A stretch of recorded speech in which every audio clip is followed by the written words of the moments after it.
Ham friend of mine has been asking me to work on his Johnson Viking Valiant for a while. I finally got enough bench space. Got some bench space cleared, so I told him I'd take it on. Looks pretty good inside, except for when you get to here. First off, this guy couldn't solder. I mean, this stuff literally just comes apart. Literally.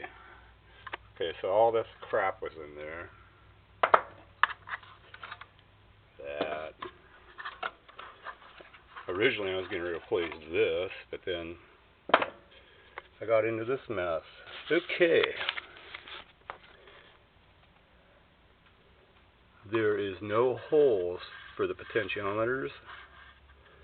There's supposed to be 2 of them here. However, the Viking Valiant schematics only show 1 in the schematic. Viking Valiant 2, their schematic shows there's 2 pots involved. So this wire here is going up to the transformer right here.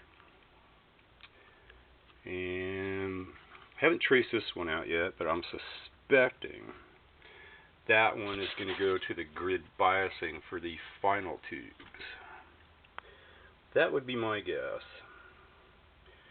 So anyway, I'm going to upload this video and see if I can maybe get some help with this one. Catch me later.